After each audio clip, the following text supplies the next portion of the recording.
Hi everyone, welcome back to this session of a wonderful and a prof. There was an internet connection with the prof, so now he is back, and we are going to continue our webinar where he left. So let over to you, prof. Again. Thank you very much for joining again. Thank you.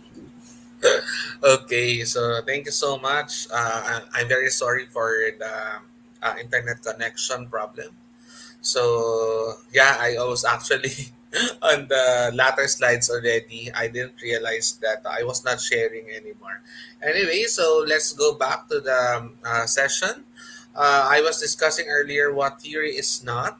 So theory is not a list of variables or constructs. It's not a diagram, and it's not definitely not a hypothesis. This may be parts or components of a theory, but basically, without everything connected to each other, we cannot expect that it would already be a theory. So let's now see what a theory is on the perspective of research. So, as a perspective, theories can help in understanding the aspects of research. It articulates our philosophical stance and our assumption in the study. So, it can be seen as a paradigm, okay, or how we do things, okay, or how we understand things. So, it can be through philosophical assumptions about what constitutes social reality, or what we call ontology, what we accept as valid existence of that reality, or the epistemology. Somehow, epistemology is also connected to knowledge creation, the means by which we investigate the context or the methodology, and the means by which we gather evidence or methods as it is. They also can be seen as lenses. Okay, so our theories seek to explain how aspects of social reality work, just like in models. So with a theory, more concepts can become clearer because of the process involved in setting it. So when we talk about it can be seen as a lens, it means that sometimes the reason why we base a specific study or an argument, a problem statement based on the theory is that it can set forth clearer directions to the study that we are trying to come up with. Okay, so because a theory is already established, then the direction would become clearer. Okay, on how we would be traversing that direction. It can also be seen as new knowledge.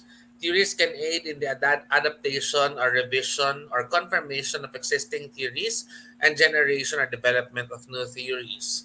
More specifically, right now that we are in the pandemic and we are going into the new normal, it's very important that the theories that we set forth are connected on how we are doing or how are the operations right now. And because of that, this new knowledge in the new normal that we are seeing right now can be again confined in a specific theory that we could base our research upon. No, some PhD supervisees that I have would always seek for business resilience or going back into business as part of the theories that they would be selecting, okay, right now that we are in the new normal or in the pandemic. Okay, so how do we now constitute what we call a theory? Okay, or so what are the building blocks of theory development? So first we need to ask ourselves what or which are the factors that should be considered as part of the explanation of a certain phenomena. Okay, so this would be our variables, concepts or constructs. So this question needs to be asked to identify what needs to be focused and highlighted. So two judging criteria that we can utilize in assessing the variables would be its comprehensiveness and parsimony. So of course, we have already identified our variables. concepts and constructs, now we need to understand how are these variables connected, associated, or related to each other. So usually in a theory, we use arrows and boxes. Here in the Philippines, traditionally, we have been familiarized with the IPO or the CIPPO, the systems approach, okay, as part of crafting our conceptual framework. Okay, so when we do it, IPO stands for input, process, and output. Um, Without actually understanding what theory is and how theory is actually crafted, a lot of PhD candidates or master's candidates would just do that. Okay. Aside from the IPO, sometimes they would be using the IVDV or the independent variable dependent variable scheme. But right now, what we are actually encouraging our students to go to would be to do concept mapping, okay? And in concept mapping, we make use of arrows and boxes to delineate a pattern or introduce causality in a theory. So later on, I'll be showing some examples that we have already done, okay, in the researches that we propose. Another question is the question of why. So among the traits, the most important as it discussed the relevance of the what and the how. However, without the what and the how, we cannot answer the question why. So these elements are prerequisites towards each other. We need to check the relevance of these things that we are doing. Why are we doing this theory? Why is this important? Why is it relevant to a certain field? Okay? And then the last questions would be limiters, okay, of our theory. So these are boundaries, okay? We know that every theory is distinct, okay? They are distinct in such a way that who is part of it, where was it done, or where is it situated, and when was it done. So these things would vary dependent on how we answer these questions. Okay, so that's why it set the limitation or the boundary of the theory. Sometimes, in my early days as a researcher, what I would do is to find a good research and try to implement it in the Philippines. Okay, but sometimes there are some limiters that would not enable us to continue because of its or the some of the variables may be absent in the Philippine setting. Okay, some variables could only be seen in the international ones. Okay, so as a figure, here we saw what Witten did in 1989, okay, where he identified what our answers or what is expected from us when we ask the questions. Okay, so for the what and the how of a theory, we are actually checking the claim of that theory. The whys would be the reasons or the evidence, okay, on why or on why that specific kind of theory exists. And again, the last one would be the who, where, and when, which again sets the boundary conditions of the relationship. May it be context, qualifiers, okay, or reservations on why we would be using such theory. So we now go to framework development. So let's first define what a framework is. It is established to showcase the empirical basis of the study being pursued as it helps us to postulate and test certain relationships so as to improve our understanding of the dynamics of a situation. So there, we have also some characteristics of a good framework. So first, in a good framework, variables are clearly identified. So it is very important that variables relative to the study are clearly identified. So try to check the totality of the proposal. Okay, whether all variables are considered components, okay, of a specific theory. Next, theorizing and discussion on important relationships among variables are also very important. Okay? How they're actually related, it should appear on the research that we are doing. Okay? And of course, highlighting why would there be a relationship between the variables that has been set. Okay, the direction of the relationships, this is also very important as well. So the arrows set the direction of the relationship. It is also important to showcase the direction of the, sorry, it just was copied, no? So that a thorough line of thought can be established in the minds of the readers why the process or the relationship goes in said direction. So arrows would set, okay, the direction. So it's now the task of the researcher to identify or to make sense of that direction the line is actually traversing. Okay, when we complete the drawing, it's now called a schematic diagram. So a good framework is that it can be formed as a schematic diagram. Okay, because the relationships, the illustrations are easily visualized, easing the learning process. No? So we won't be able to try to decipher what are the usual symbols. Okay, but we need to really take it from who did it. No? And of course, if we would also be doing our own framework, it should have a sense. It should be based on evidence. Okay, so I think that's a bit of my formal lecture. So here are some of the examples that we did. So this is a framework on the status of hearing impaired tour guides in one city of ours in Pampanga, here in the province near our town. Okay, so here we can see uh, how the hearing impaired tour guides, okay, were given a priority, okay, from the LGU or the local government, okay, to the different sectors of the industry, okay. So the output here is an intervention program.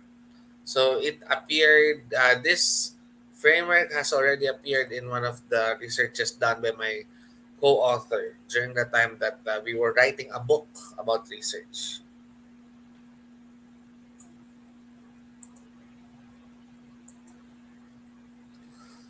Okay, and then another from the same author. This is a conceptual framework of the study Likha. When we say Likha, create. Okay, that's the English term for that. A study on the use of interactive program on visitors' learning expertise and travel intention. The case of the Quezon City Experience Museum. Okay, so here we can see that there are two hypotheses that are actually proven. Okay, and of course the boxes and the directions of the arrows. Okay, so try to look at it in that way. Here naman is developing tourism in the Calikuan Island, a very lush island in the northern Philippines. A community-based tourism approach. Okay, so naturally, the basis of this is still how we do community-based tourism. Okay, so it has been an input, no? Okay, and this is one of the frameworks, the paradigms of the study that we have adapted when I made research on the tourism quality of life and local residents' attitude towards tourism development in the Philippines. Okay, so again, the arrow is towards the output, okay, which is a proposed intervention to manage impact and the tool enhancement. Okay, so I think I'm done with the sharing, Dr. Haider. So hopefully Yes. it's short, but I Yes. hope that we can try to answer some of the questions that some of our attendees may raise. Yes. Yes, thank you very much, Prof. It was so wonderful. Due to internet connection, we did not have the first session in the same way, but nevertheless, it was so nice to see because you continued from the where you left, and then you took it to the next level, which was really awesome. And I love the way that you started what is not theory.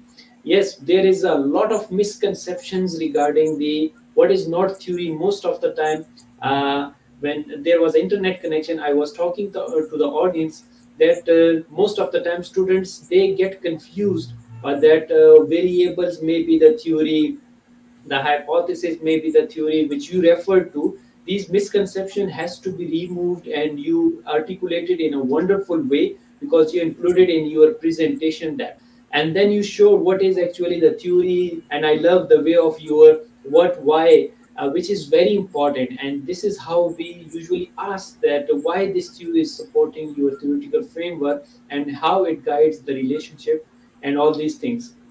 Your presentation was brief, but that was heavily loaded because you explained in a very wonderful way. You narrated all the things which are the building blocks of the theory, and one has to learn in order to develop the theoretical framework. So fantastic and lovely energy you have, and the way you are explaining is so wonderful. I really enjoyed this session with you. Thank you very much for such a wonderful and powerful content as well. So, if you allow me, should we start with the first question, please? Okay, Yes. thank you so much, Yeah. Dr. Haider. Yeah. Thank you. Prof, the first question is they want to ask about that. Prof, guide us. What if our study result contradict the existing theory? What does it mean? And is it our results are not correct if it is not according to the theory? Yes, please. Okay, so sometimes because there are new realities or there are new concepts that are actually emerging, right?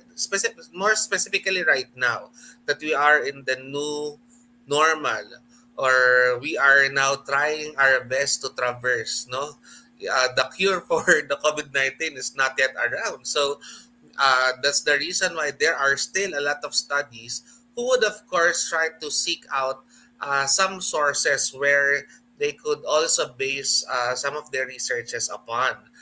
Similarly, that would be the case for some topics that we may try to find and pursue, but we can't find any theory, or some of the theories that we found are somehow contradicting our claim. So my advice for you would be to find maybe sometimes the theory is out there, but it's not directly linked to the subject or the topic that we have in mind. Sometimes my students would often find it in another profession, like for example in the field of education or in the field of nursing. Okay, but it's a bit similar on our end because, for example, in the nursing profession, they talk about a lot of they talk a lot about care. Okay, where hospitality is also delved upon. So sometimes some of the theories are also applicable on that end. We utilize that as well. We focus on the similarities rather than the contradictions, okay, or the discourse about a specific concept, okay, or a theory. Yes, very nicely articulated. Thank you very much for such a wonderful answer. And this is how we see it. Okay, another question is very much important question that Prof. Most of the time we get this kind of question, and the question is, dear Prof, please guide us that can we have multiple theories at the same time for the same framework, or there should be one theory to guide our relationship? Yes, please. Um, it's a bit hazy, but I hope I heard the question right. If it's enough for a specific theory, sometimes a one theory is enough, okay, to justify your problem or your claim, your argument that you would like to pursue. But sometimes because again the topic is relevantly new, or sometimes you would want to go to the other direction. That's the reason why we would be selecting 2 to 3 theories. But as per my experience, 2 to 3 theories are enough already. Okay, we don't need to have tens or hundreds of theories. Your research would not be finished. Okay, we just need to select the most probable theory that you can use or that you can utilize to support the claim of your study. So sometimes one is enough, but at times 2 or 3 can be utilized as well. Yes, Prof. Very nicely said, Prof. Thank you very much. We have another very interesting question that is from the PhD student, and that PhD student wants your tips and suggestion regarding this question. He said that, Prof, please guide us. I have 4 theories in my theoretical framework to support, and my examiners panel are commenting that these are too many. So please give me some tips. How can I convince them that all of the 4 theories are important and required to be included in my study? So please needs your direction. Yes. Okay. Uh, okay. Sometimes your panel, your examining panel would uh, negate you to use a lot of theories because they find that some of the theories are already confined or embedded in the other theories that you may use. But if you are still, if you are, if you would still like to defend your end, okay, of the argument that those 4 theories are really needed, then what I would advise you is to get or to answer the questions that we raised earlier. Okay, do you think you answer what, or the variables are actually not present in 1 or 2 of the theories that you need 4 of them? Okay, to be used. Another would be the direction or the relationship. Okay, you need to check whether, for example, the variables are found in one theory, but the direction is not what you would like or what you have expected. Okay, and has been found in another theory. So you need to reiterate that fact to your panel. Okay? You need to answer all the questions that are laid down earlier on the building blocks of theory development. Okay? If again, these parts are actually spread out to the 4 theories that you have, maybe that's the time that you could convince the panel to approve, okay, your argument. Okay? But of course, if the panel would find that, again, as mentioned earlier, the 1 or 2 theory is enough for you, okay, maybe they have some insights, you need also to listen to them because, of course, they're experts for a reason. Okay? And sometimes we are not, as students, no, we are not yet seeing the direction that they would want us to go. Okay? So that's it, I think. Yeah, very nice suggestion and tips for the students. Definitely, they have to look after, and they are the expert of the field. And I believe they are seeking just for the real justification that why you have taken these Yeah. theories. You must come up with the real justification for that purpose. One last question, and that is very much important. This question is by the master student. They say that, Prof, please guide me. Can I take and can I walk this journey of thesis, master thesis without theory, just by following the conceptual framework and no theory to support it? What is the international standard? Yes, please. As per my experience, of course, I cannot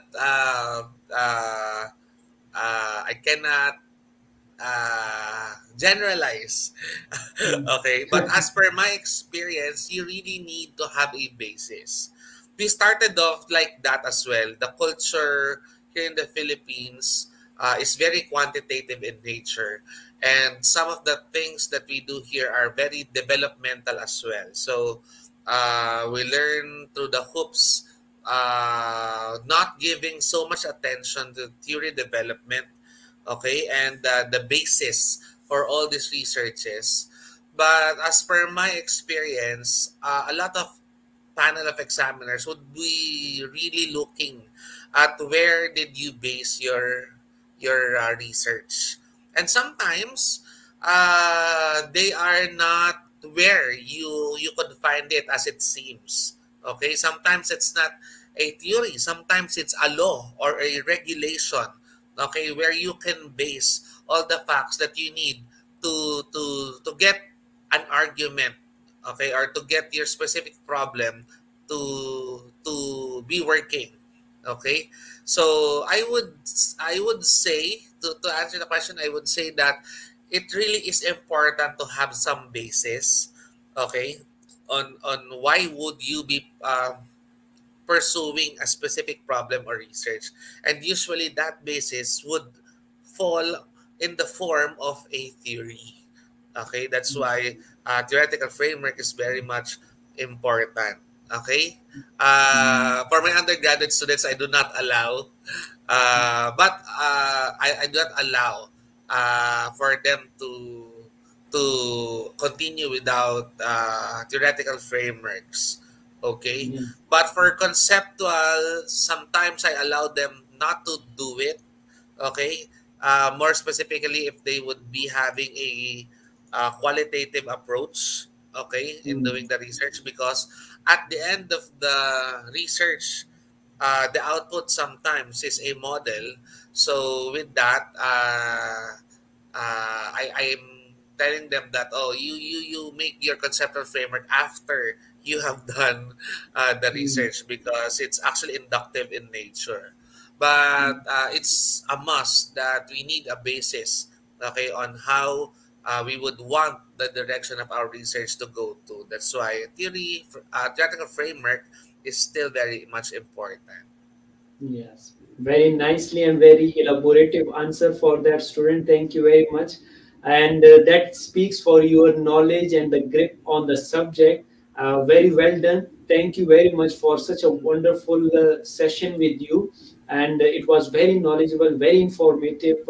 And I believe that would pave the way for the people to understand it. That it's the right guidance for them to take it, because once you walk this journey of research, you need a lot of guidance, and particularly expert like you are very rare to find. Thank you very much for your wonderful content explanation and powerful presentation. I would say very nicely you have covered this idea and this whole session very well. So one thing we ask our each guest at the end of the session is that, Prof, what is your message to the world as a teacher, researcher, trainer, learner, professional, and educator? Yes, please. Okay, so when I embarked my journey in research, I started in, I think, in 2013. Of course, I'm doing this as a requirement during the time that I was studying. But in 2013, I came to love research because of the pursuit of knowledge. And I want this also to be shared to everyone watching right now, that research is a very uh, is a process that's ever changing.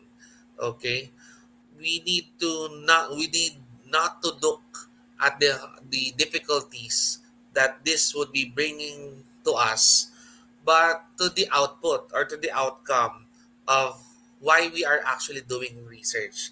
And this is, of course, to better the current situation that we are in, okay, to develop the kind of living in the society that we are in. So if, of course, some of you guys are actually doing or is immersed in doing your own researches right now, may it be some personal researches, funded researches, or you're taking your master's or your PhD degrees, it's very important for you to have focus, okay, and to always be reminded that why you are actually doing your research is because you want to develop something, either in the society, sometimes for personal growth, Okay, but it would be very difficult for you to just do something without loving it. So have the enthusiasm to do your research well. Okay, try to rest for a while if you're a bit confused already, but make sure to go back to it with full vigor on. Okay, and make sure that you still would want to finish it. Maybe not on time, but of course, if the output would have you, okay, to push through with a new direction or still in the same direction, what's important is that you have finished or you have found and completed the goal that you have at hand. So thank you so Yes. much, Dr. Haider, for this opportunity to be sharing with others my knowledge, my little knowledge about research. Yes, wonderful, Prof. What a wonderful message you have given to the world. And I think that's the most important message, that what you do and how it is going to bring the change in the world.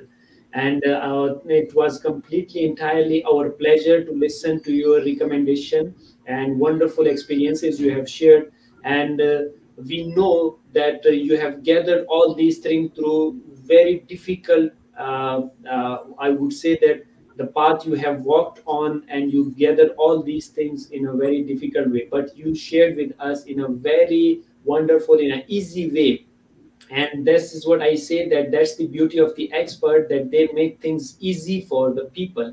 And you made it very easy for us, for our students, particularly the researchers, whoever is watching this video. You have made it very easy for them to understand it, and your wonderful suggestion and tips for them are the real guidance for them. Thank you very much once again for such a wonderful session with you. And I would say that indeed, the Prof has already shown a wonderful strategies to develop an effective theoretical framework. It's very important thing, and you need to be very skillful, and you have to conduct a proper and extensive literature review to understand the theory, the pioneers, the foundation, the modification, and the extension of the theory. So do learn it properly. And I would say that do follow the distinguished guest speaker through his research work, and you can email him for future learning and guidance. He is very generous and always ready to help the people. Moreover, wonderful explanation and powerful content which the great speaker has already elaborated will help you to learn and develop your understanding regarding the theoretical framework. So that is all we have time for today. Thank you once again, Dr. Daryl S. Connell, for your wonderful presentation, energy, and time. And I would also like to thank our audience who joined us. If you have any additional question about the information shared today, please email to us or connect with the speaker through directly his email or social media. Thank you all for your support and liking our session. Stay tuned as many sessions are on the way. Do not miss any session. Until next session, take care of yourself. Stay safe.